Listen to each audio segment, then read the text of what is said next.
Hi friends, అందరు ఎలా ఉన్నారు? వన్ మోర్ మినీ వ్లాగ్ అండి. ఇంక ఇదొచ్చేసి పండగకి ఊరు వెళ్ళేటప్పటి మినీ వ్లాగ్ అండి. సో, ఇంక ఊరు వెళ్ళే ముందయితే లగేజ్ ఇలా ప్యాక్ చేసుకుంటున్నాను. ఫస్ట్ అయితే పిల్లల బట్టలన్నీ సర్దుతున్నానండి. ఇంకా పిల్లలకు బట్టలు గానీ, వాళ్ళకి కావాల్సిన థింగ్స్ ఏమేమి అవన్నీ అయితే ఒక దగ్గర పెట్టుకున్నాను. సో, ఒక దగ్గర పెట్టుకున్నాననుకో అన్నీ గుర్తుండిపోతాయి. ఒకేసారి బ్యాగ్‌లో పెట్టుకోవచ్చు అనేసి అయితే పెడుతున్నానండి.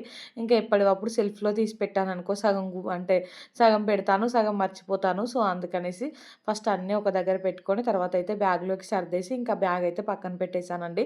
తర్వాత అయితే ఇంకా నా బట్టలన్నీ ఒక మామూలు సంచిలో అయితే సర్దుకుంటున్నానండి. యాక్చువల్లీ ఇన్ని బట్టలు సర్దాను కదండీ! పిల్లలవి నాయైతేనేమి గానీ, అక్కడికి తీసుకెళ్ళాకైతే దాంట్లో సగం బట్టలు కూడా అసలు ఓపెన్ కూడా చేయలేదండి.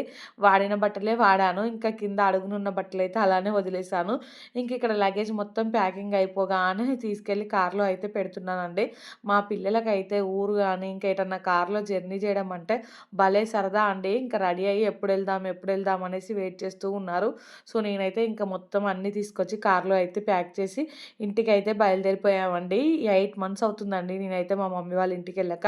సో, 8 మంత్స్ తర్వాత అయితే మళ్ళీ ఇప్పుడెళ్తున్నాను. మా పాపకైతే ఇంకా ఎప్పుడెప్పుడు ఊరికెళ్ళాలనే ఉందండి. ఊర్లో అయితే ఆడుకోవడం అంటే పిల్లలకి ఇష్టంగా ఉంటది కదా! వీడియో నచ్చితే లైక్, షేర్ అండ్ సబ్స్క్రైబ్.